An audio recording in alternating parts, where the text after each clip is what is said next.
Alhamdulillahi Rabbil Alamin. Wassalamu'alaikum Rasulullah. Subhanaka la antal alimul hakim. Rabbi shrah li sadri wa yassir li amri wahlul 'uqdatam min lisani yafqahu qawli. وهيئ لنا من أمرنا رشدا إن أريد إلا الإصلاح ما استطعت وما توفيقي إلا بالله عليه توكلت وإليه أنيب. صدق الله العظيم. Yang dihormati Tuan Imam, yang dihormati Tuan Bilal, tuan-tuan, puan-puan, hadirin hadirat yang dirahmati oleh dikasih sekalian, alhamdulillah Allah izinkan kita berkumpul lagi pada malam ini setelah Allah cutikan kita beberapa bulan, ya. Daripada bulan 3 ni dah bulan 7, begitu ya. 3-4 bulan dah cutinya, begitu. Tak puas juga tu, Allahualam lah. Untuk kita sambung lagi kuliah kita dalam buku Manusia dan Islam. Kita sedang membicarakan tajuk manusia dan ujian Allah, dan sebahagian tajuk ni kita dah bicarakan, ya.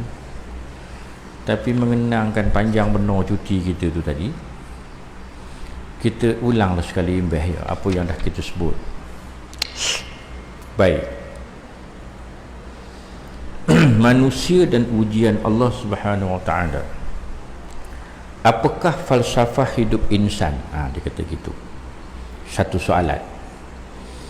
Itulah salah satu soalan yang begitu menarik minat manusia, bahkan menjadi bahan pemikiran manusia.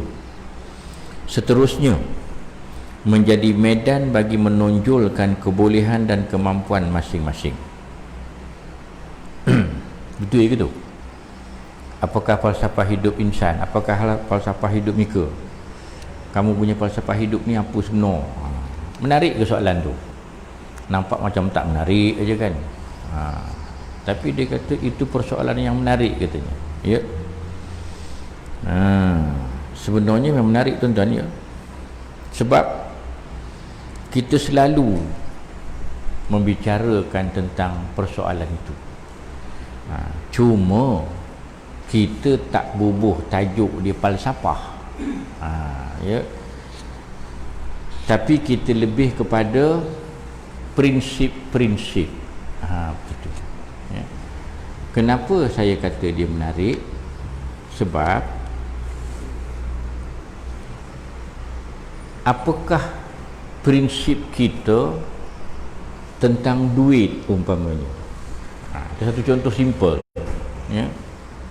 Kalau kita banyak duit, apakah pegangan kita, prinsip kita, falsafah kita, hala tuju kita tentang duit ni kalau banyak? Maka berbagai-bagai jawapan akan keluar, ya.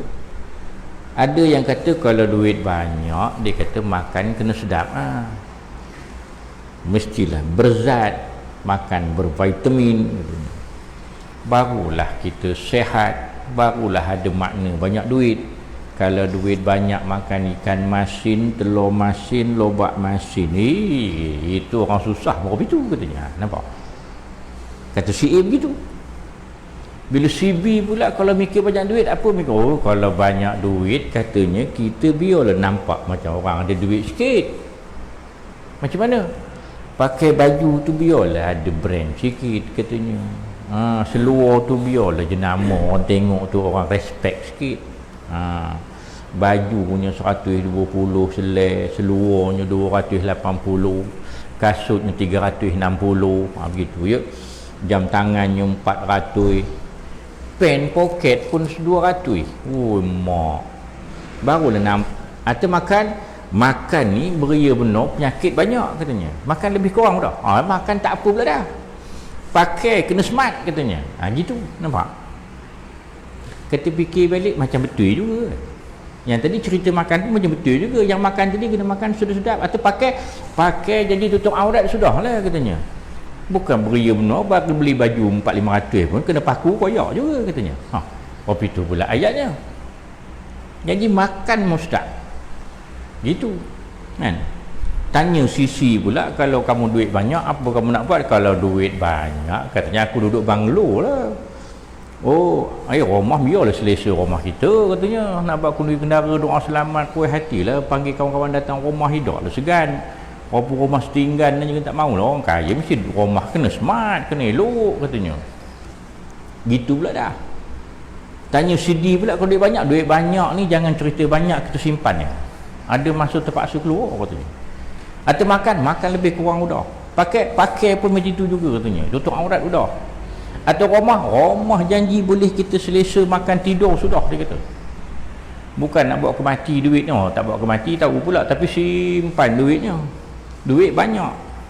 Hidup macam orang susah juga. Begitu. Tapi hati senang. Apa tengok dalam buku bank, tengok dalam akaun duit banyaknya angka. Begitulah.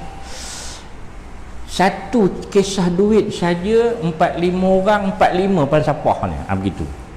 Jadi si A akan kata si B tak betul, si B kata si C ni tak cerdik, si C kata si D ni tak betul, ini macam tu. Begitulah. Dia lawan siapa yang paling cerdik sekali. Nampak?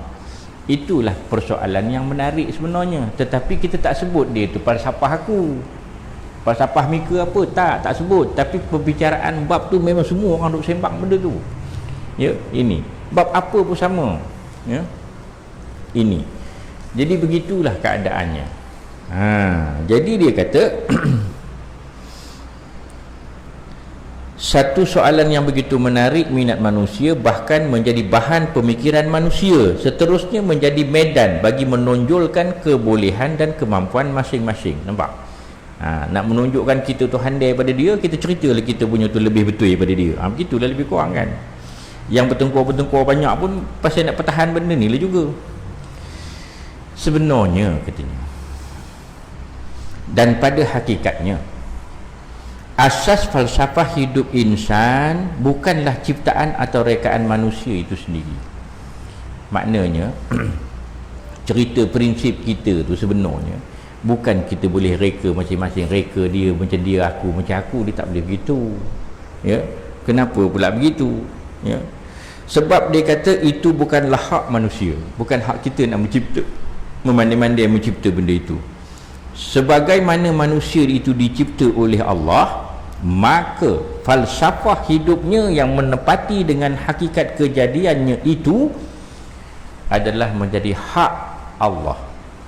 Begitu ya, yang maha menciptanya. Hanya asas falsafah hidup manusia yang disediakan oleh maha penciptanya itu sahajalah asas falsafah hidup manusia yang konkret, kukuh dan sempurna. Yang paling tepat yang Allah sebut, itulah dia falsafah hidup kita, prinsip hidup kita, pegangan hidup kita, itulah perjuangan hidup kita sebenarnya. Ya. Firman Allah, allazi khalaqal mauta wal hayata liyabluwakum ayyukum ahsanu amala wa huwal azizul ghafur. Maknanya dialah yang menakdirkan adanya mati dan hidup bagi kamu, bagi menguji dan menzahirkan keadaan kamu. Siapakah antara kamu yang lebih baik amalannya, dan dia maha kuasa, yakni membalas amal kamu lagi amat pengampun kepada orang yang bertaubat. Apa dia? Dia kata apa? Dia kata kehidupan insan ataupun manusia di dunia ini adalah bagi menerima dan menghadapi ujian Allah. Hidup dengan segala kandungannya, dengan segala keadaannya dan suasananya, dengan segala corak dan warnanya, itu adalah ujian Allah. Inilah asas falsafah hidup manusia yang hakiki, seperti yang dikehendaki oleh Allah Maha Penciptanya. Tuan-tuan,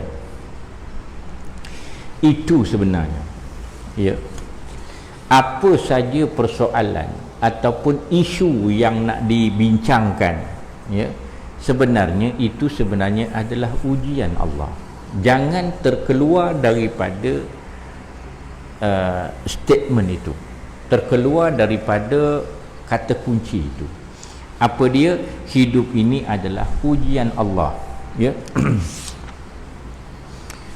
Allazi khalaqal maut wal hayah, ya, yang telah menciptakan mati dan hidup. Liyabluwakum, dia kata, untuk dia menguji kamu semua. Ayyukum ahsanu amala, siapakah di antara kamu yang lebih baik amalannya.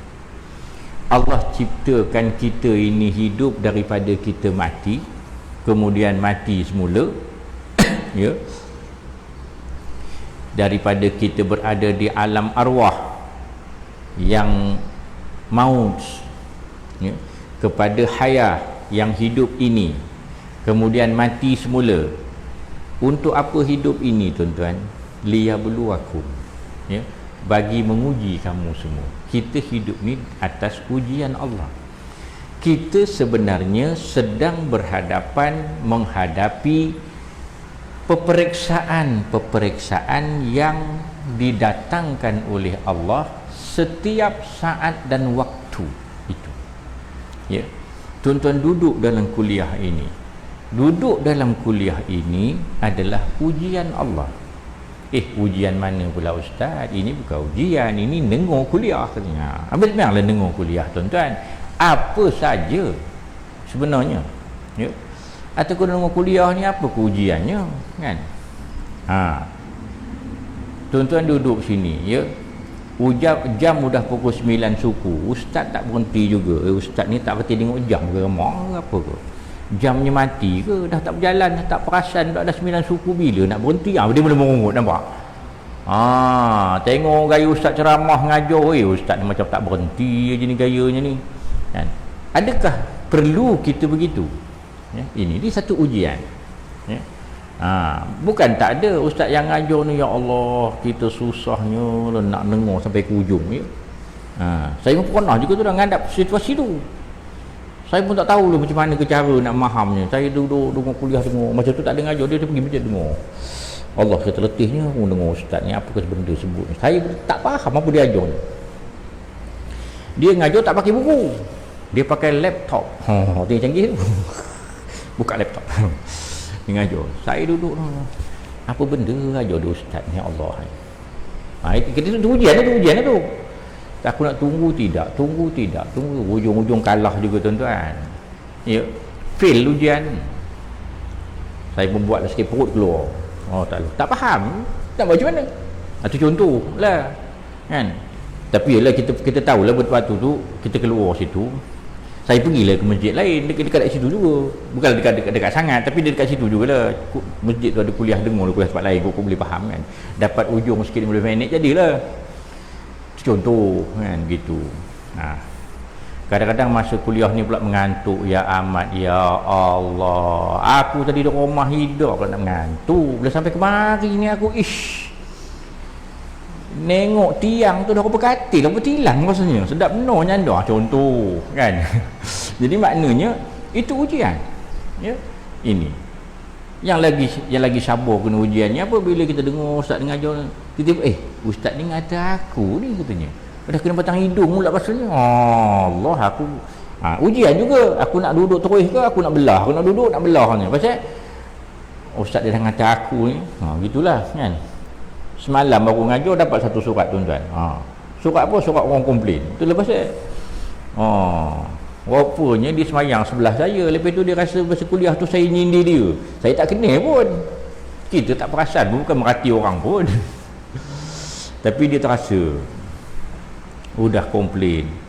Allah, sedih no, saya rasa ni tengok. Pasal siapa? Pasal sepatutnya dia tak payah terasa. Pasal yang apa yang saya cerita tu tak kena ke dia pun. Tapi pasal dia kopi tu, kan. Jadi dia terasa. Itu contoh. Di ujian belaka, tuan-tuan, ya, ini kita ada isteri, perangai isteri tu perfect sangat ke? Payah nak perfect ni, ya. Ini Dr. Ahmad Didat kata, ya,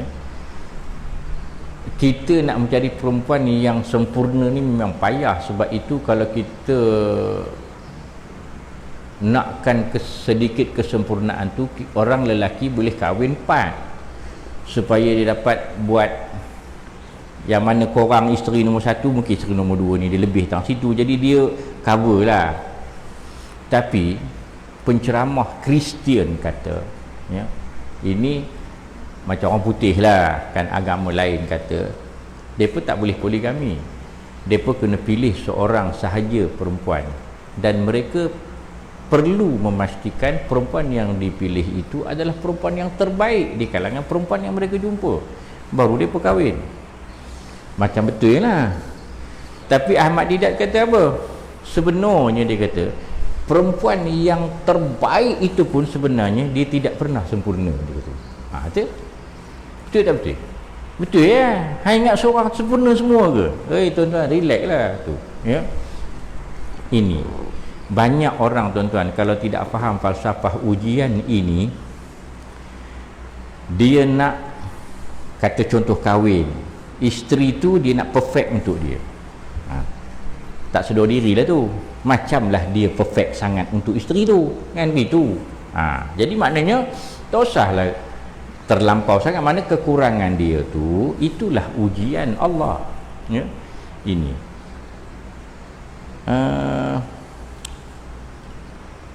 ada kisah Rasul yang mana saya tak ingat, dia susah hidup dia pasal isteri dia suka membebel, ya. Lepas itu dia bercerai dan dikahwin satu perempuan yang baik.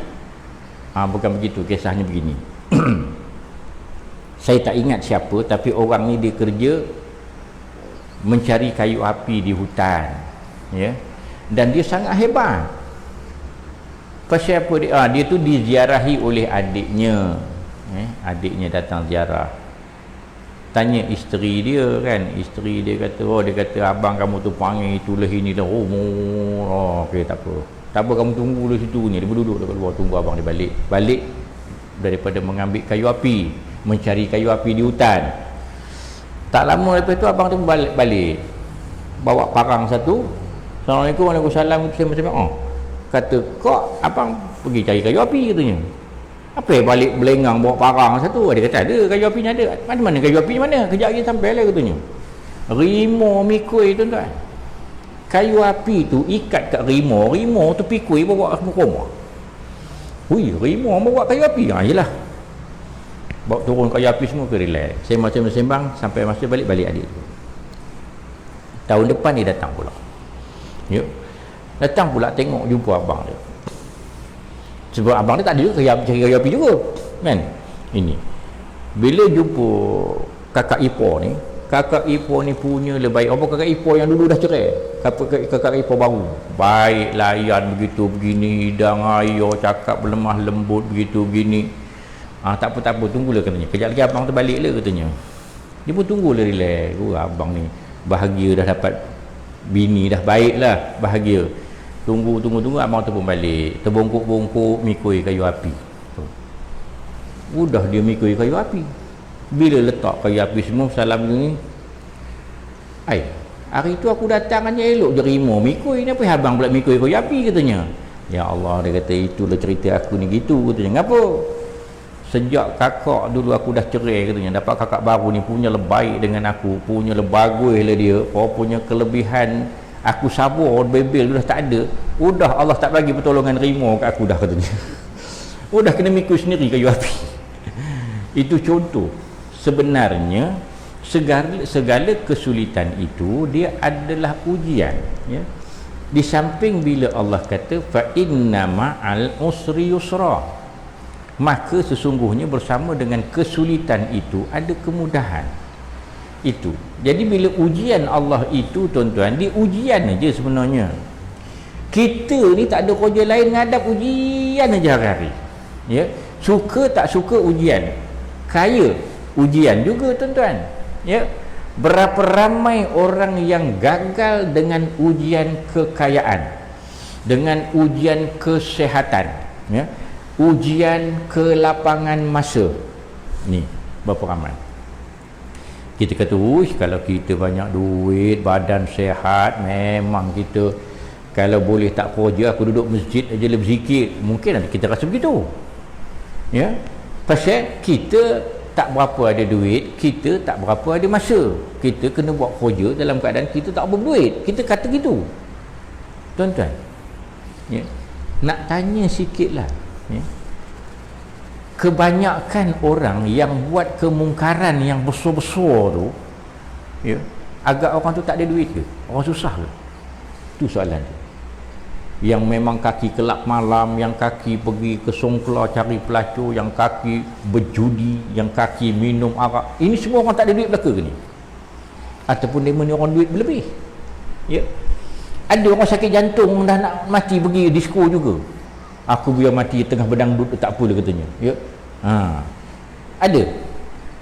Semua yang begitu tuan-tuan, ada masa, ada duit, ada kesihatan. Allah bagi benda ini, dengan itulah mereka melakukan kemungkaran. Fail tu ujian itu. Sebab itu tuan-tuan, banyak orang gagal dalam ujian kekayaan ini, ya. Ujian sehat, banyak orang gagal. Bila dah sakit tak berlalu nak ke disko, baru dia ke masjid. Kalau mau ke masjid, kan, alhamdulillah lah juga. Selalu jumpa kat disko ni, kat masjid dia jumpa. Udah sakit jantung katanya, dah tak apa boleh bernafas, begitu pula dah baru ke masjid. Nampak. Bila sihat, sihat balik, punya aku ni boleh balik ke dangdut ni, ke dangdut pula dah. Kacau. Nampak, ya. Inilah keadaannya, ya. Jadi tuan-tuan, kalau kita banyak duit, balik soalan mula-mula tadi, ya, duit tu ujian, apa nak buat? Nampak? Adakah kita nak makan sedap-sedap? Adakah kita nak pakai, memang mesti nak pakai branded mahal-mahal? Adakah kita mesti nak buat mahligai besar? Adakah itu? Jawapannya, boleh jadi begitu, boleh jadi tak begitu. Begitulah jawapannya. Sebab Islam tidak menghalang kita nak makan benda yang baik, yang mahal, yang berzat. Tak menghalang, bagus kita makan begitu, ya. Kita nak memakai pakaian yang elok-elok, bagus, ya. Fa amma bi ni'mati rabbika fahaddits, Allah kata, ya.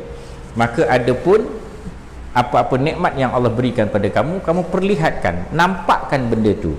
Jadi kalau kita kaya, kita pakai kereta mahal, tidak salah. Jangan kata dia ni tentang kaya memang tak ada tasawuf langsung. Tasawuf perginya. Ya, kalau tak tahu tu belajarlah dulu. Ya, ini. Ini betul perangai tak elok betul lah. Ada kedatang masjid bawanya Ferrari dia tu. Bawa pun dakap sudahlah. Apa salahnya dia buat Ferrari? Salah ke? Dia buat Ferrari tu satu daripada 4 Ferrari rumah dia, kan? Itulah masalahnya. Dia tahu okey lah tu. Dia kaya. Ya. Tapi jangan dikenang separuh masjid ni duit dia yang buat. Okey lah tu. Nampak? Jangan kaya makan saja sedap, jiran susah tidak dipeduli, orang susah tak nak dibantu. Jangan, ya. Pakai elok-elok lawa-lawa boleh, jangan sampai membazir ini, ya. Nak buat rumah besar-besar boleh, jangan tinggi pada rumah jiran. Kalau jiran dah ada, kena minta izin dia dulu. Lepas tu rumah itu jadikanlah tempat sebaran ilmu ke, tempat beramal. Jemput orang datang ke rumah kita makan-makan. Maknanya buatlah sesuatu yang Allah redha dengan duit yang ada. Pada masa yang sama, duit perlu disimpan, kerana simpanan sangat banyak gunanya. Kalau tidak kita yang menggunakan simpanan itu, mungkin waris kita akan menggunakannya, ya. Ini kerana adanya kita simpanan wang, kita boleh membantu orang lain yang kesempitan. Kalau kita pun, aku memang income besar tapi simpan tak ada, kamu boleh bulan depan aku punya income masuk, aku tolong. Bulan depan entah dia dah mati, mana dia tahu. Tak boleh, persimpanan tak ada. Jadi semua tu perlu ada. Sebab itu semua adalah ujian Allah, ya. Allah akan tanya benda-benda tu nanti. Kalau kita faham begitu tuan-tuan, kita tidak akan buat sesuatu yang Allah tidak benarkan. Sebab kita tahu kita ni hanyalah ujian. Itu, ya. Dan ujian tu macam mana? Ayat yang umum ini dijelaskan secara terperinci oleh Al-Quran.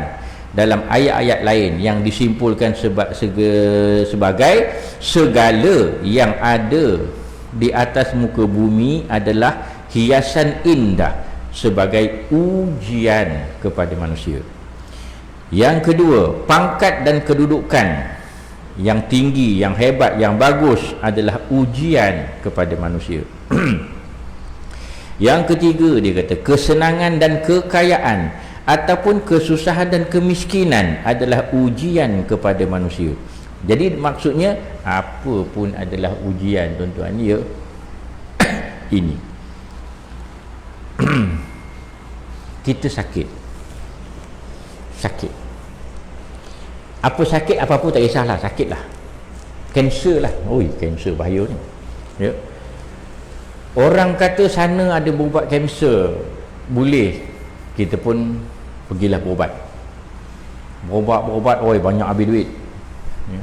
Berulang pun 2 bulan, selang 3-4 hari, seminggu sekali, seminggu berulang.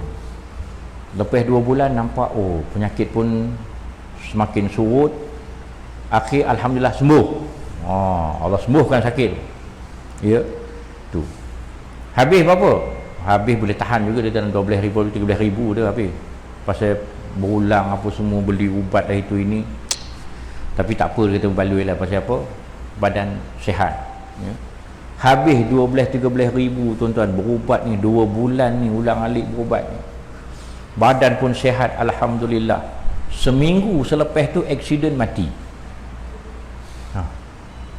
Seminggu lepas berubat sihat tu aksiden mati.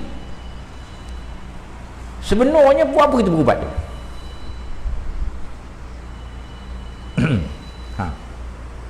Kalau tahu apa itu, tak payah berubat, tak ada habis 2-13,000, buang masa, buang tenaga. Nampak tak, tuan-tuan? Habis tu kita berubat tu sebenarnya untuk apa? Jadi di sini kita kena faham, tuan-tuan, sebenarnya sakit tu Allah uji. Nak jawab macam mana? Soalan ujian dia, kamu sedang sakit kanser, apakah yang akan kamu lakukan? Soalan dia begitu. Mungkin orang jawab, kanser ni ubat tak guna, sabar je lah, reda je lah, katanya. Mungkin ada orang jawab begitu, kan? Adakah itu benar? Jawapan itu betul mengikut kehendak Allah. Kalau betul jawapan begitu, buat. Kalau itu jawapannya salah, tukar jawapan, ya. Kamu kena sakit kanser, apa kamu nak buat? Berikhtiarlah berubat, ya. Ini jadi berikhtiar berubat ni macam mana? Pergilah berubat. Tapi janganlah yang maham katanya. Duit banyak tak apa, jangan maham pasal kalau maham habis duit banyak ratus ribu sekarang, kalau mati juga tak baloi, katanya, ya. Ada kawan saya, tuan-tuan, ya, tapi cerita ni cerita lama. Kawan, bapak mertua dia,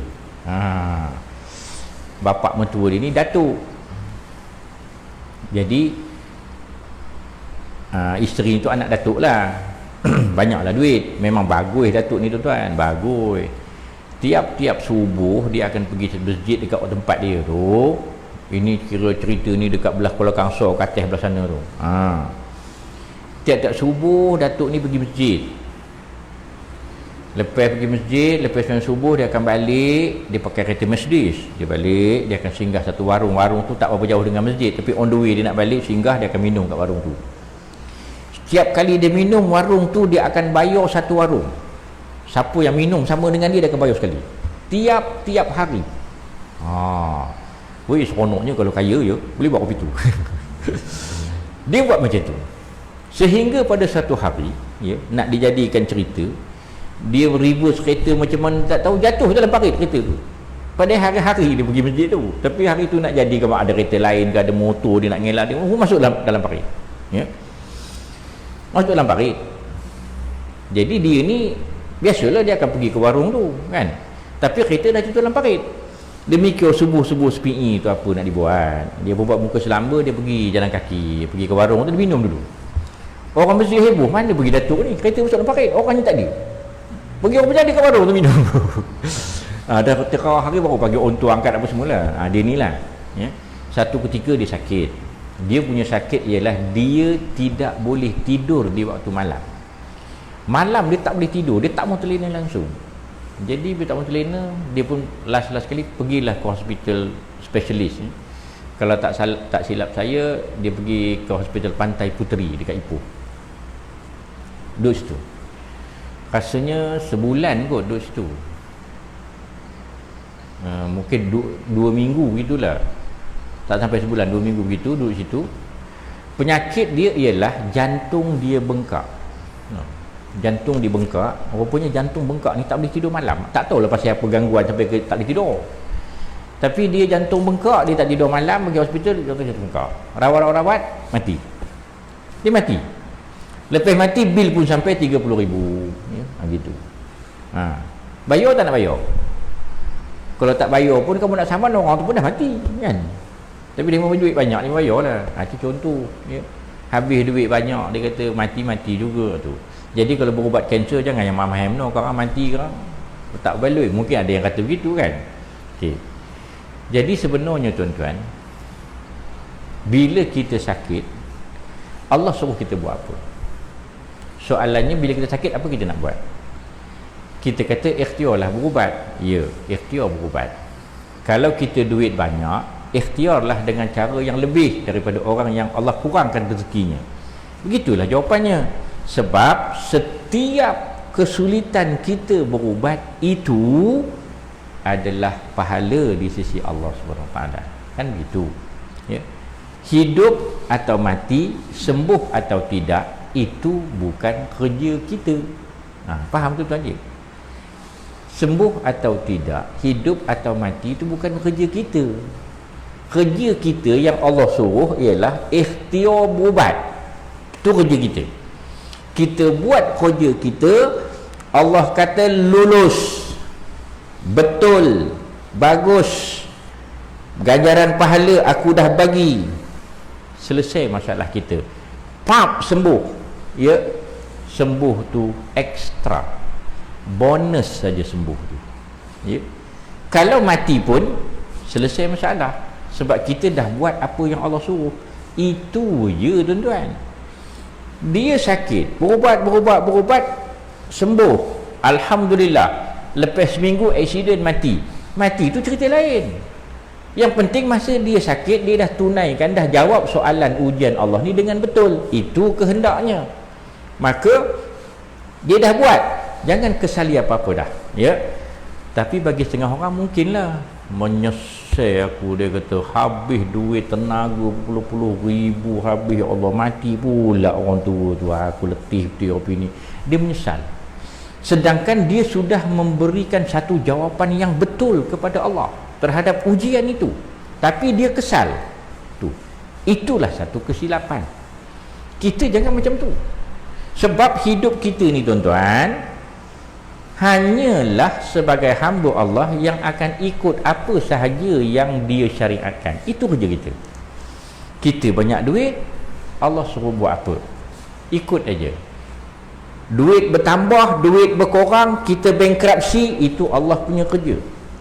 Yang penting buat kerja ikut syariat, selagi mana kita mampu ikut. Itu kerja kita. Ya, segala hasil-hasil tu bukan kerja kita tuan-tuan. Ya, jadi ujian Allah tu macam tu. Kita ada anak, ya, support dia belajar, habis puluh-puluh ribu, bayar PTPTN, ya, dia pun dapat kerja, 3 minggu kerja, aksiden, mati, gaji belum dapat. Kita habis berlabur je dekat dia, dengan dia belajar apa semua, baru dapat kerja, baru beli motosikal, pergi kerja balik, aksiden, mati. Kesal. Sebenarnya kita tidak perlu kesal, kerana kita dah buat kerja kita. Dia mati tu kerja Allah. Faham tuan-tuan? Ingat, itulah sebenar falsafah hidup kita. Kita hidup ni menjalani ujian Allah, itu sahaja. Jangan memandai-mandai kerja Allah kita nak buat. Tapi ada setengah orang tuan-tuan, dia buat kerja Allah tu. Macam mana buat kerja Allah? Kamu belajar tak belajar, itu bapak tak nak ambil tahu. Bapak nak ambil tahu keputusan periksa je kata.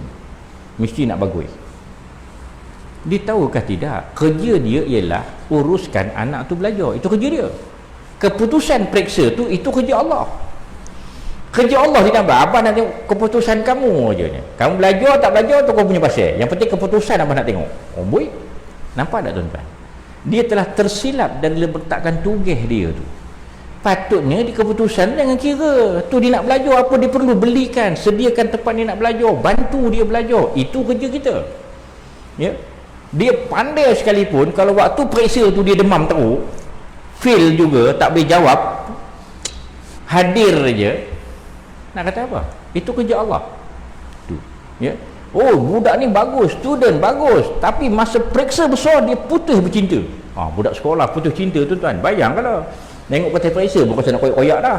Ujung fail. Kamu budak cemerlang fail. Itu ujian Allah. Itu Allah punya keputusan untuk dia pada masa itu. Tuan-tuan. Ya. Jadi hidup kita ni apa? Hidup kita ni tak ada apa tuan-tuan. Liyabluwakum ayyukum ahsanu amala. Dia nak uji kita siapakah antara kita yang paling tepat memberikan jawapan kepada persoalan-persoalan yang dia bagi kat kita. Ya. Jadi apa saja tuan-tuan, ya. Segala yang ada atas muka bumi ini ujian, pangkat kedudukan ujian, senang kaya miskin susah semua ujian. Berdasarkan kepada hakikat ini, maka bahawa Allah Subhanahu Wa Taala adalah penguji, manusia adalah yang diuji. Dunia ini adalah medan ujiannya. Usia hidup adalah tempoh masa menjalani ujiannya. Umur kita, selagi ada umur, selagi itu dah kita periksa je manjang kan. Sementara segala kandungan hidup itu, segala isi kandungan hidup itu pula adalah bahan-bahan ataupun soalan ujiannya. Nampak? Semakin manusia itu tinggi, mulia dan sempurna, maka semakin besar dan hebat ujiannya. Demikian seterusnya mengikut kedudukan, pangkat, ilmu dan kemampuan yang dimiliki. Lagi hebat, lagi besar ujian. Ya. Ujian Allah SWT kepada manusia bukan sekali-kali untuk merendah dan menghina manusia. Sebaliknya, ujian Allah SWT kepada manusia adalah untuk kesempurnaan manusia itu sendiri. Allah SWT tidak menguji manusia di luar kemampuannya. Allah SWT menguji manusia demi untuk kesempurnaan manusia itu sendiri dalam taraf kemampuan manusia, dan selepas disediakan segala alat kelengkapan pada dirinya, bahkan disediakan dengan panduan-panduan dan petunjuk ilahi yang jelas dan sempurna, sehingga tidak ada hujah yang boleh dijadikan alasan bagi melepaskan diri daripada hakikat ujian Allah SWT. Ya. Okey. Allah menguji kita adalah untuk kesempurnaan hidup kita. Seperti mana budak sekolah ada ujian-ujian untuk apa? Bayangkan budak sekolah 12 tahun, 6 tahun sekolah rendah, 6 tahun sekolah menengah, periksa satu pun tak ambil. Apa dia nilai di sekolah? Sijil apa dia? Saya belajar sampai SPM. Pelajar SPM tu pula saya di antara yang 5 orang yang paling pandai. Mana sijil kamu? Saya tak ambil periksa, dia kata. Macam mana tuan-tuan? Apa nilai dia belajar? Tak ada nilai. Nilainya dia bila dia menjalani ujian, peperiksaan, baru ada nilai. Dan peperiksaan itu pula dalam tahap kemampuan dia menjawab. Dia takkan tanya soalan tingkatan 5 pada budak tingkatan 3. Tu. Kita dengan Allah tu sama tuan-tuan. Dia bagi ujian supaya bila kita mampu lepas kita naik. Cuma kita tu tak ada dah dapat sijil. Allah yang tahu, ya. Sebab itu bila Allah uji kita dengan apa-apa pun, kita kena hadap dengan jawapan yang betul, ya. Kalau tak ngaji, ilmu tak ada namanya. Hidup tanpa ujian Allah SWT ini pada hakikatnya bukanlah hidup, tetapi mati, dia kata. Hidup yang kosong dan sia-sia, tidak punya nilai dan arti sama sekali. Tanpa ujian berarti segala-galanya adalah sama. Antara putih dan hitam adalah sama. Antara lurus dan bengkok adalah sama. Memahami apa-apa tentang peperiksaan itu, maka akhirnya pada dia, orang tu ada sijil tak ada sijil sama je macam dia, pada dia sama je. Pasal dia tak ada, dia tak tahu benda. Kita dengan Allah begitu. Kalau kita langsung tak ada ujian tuan-tuan, tak boleh, ya. Bak kata orang lah, kalau waktu berkahwin lah, rumah tangga tu langsung tak ada masalah. Udah 10 tahun kahwin, satu masalah bertengkar pun tak pernah, tuan-tuan. Itulah rumah tangga yang paling besar masalah, tuan-tuan, ya. Masalahnya sebab dia tak pernah ada masalah. Memang tak patut gitu. Tak sempurna tu, pelik tu, ya. Jadi sebenarnya kena ada masalah sikit-sikit barulah nampak, oh lepas bergaduh baik, oh aku kenal bini aku macam ni, rupanya bini kita pun kenal kita rupanya tu. Sebenarnya kita pun, oh rupanya aku macam ni, aku rupanya yang bab ini aku tak tahan rupanya kalau orang buat macam ni. Baru sekarang kita baru tahu diri kita macam tu. Ya. Ujian itu. Hidup sebagai ujian Allah. Bukanlah falsafah kemanusiaan yang direka-reka atau diada-adakan oleh daya akal manusia, tetapi ia adalah hakikat daripada Maha Pencipta yang menjadi teras dan asas pemikiran kepada kehidupan manusia demi untuk mencapai kesempurnaan hidup. Tuan-tuan, itulah falsafah yang sebenar hidup kita ni. Hidup ini adalah ujian Allah, ya. Jangan terlupa perkara. Lupa perkara itu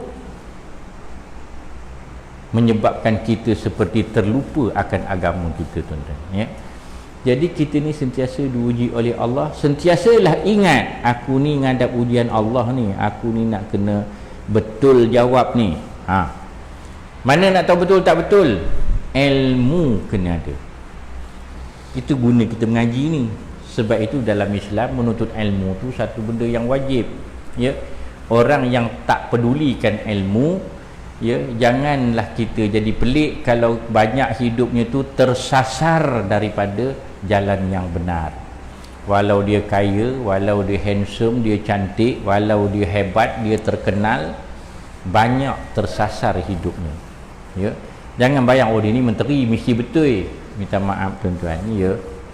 Menteri bukan sebab menteri itu betul tak. Dia betul sebab dia ada ilmu. Jadi di situlah perkara yang kita kena faham tentang hakikat ujian Allah kepada kita manusia. Tuan-tuan perempuan yang dirahmati Allah. Kalau kita sambung, kita dah masuk bab lain. Malam ni setakat itu aja dulu, ya. Nampak macam pendek aja. Nampak je macam pendek, memang pendek sikit pun. Apa hair pun tak boleh keluar buat ni. Ya. Ada tak apa persoalan tuan-tuan sebelum kita tangguhkan kuliah?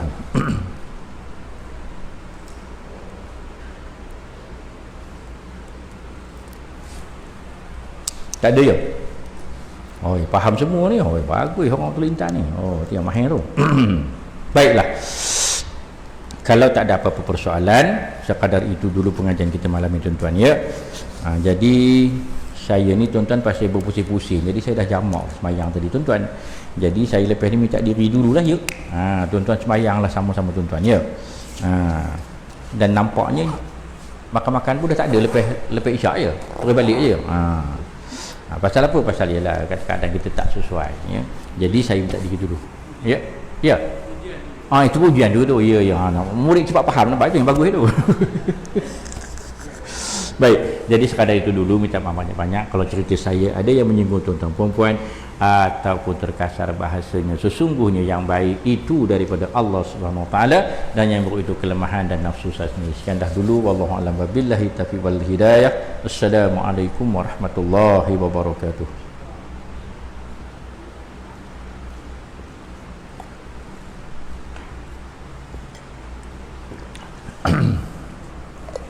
Isyam bi ayat.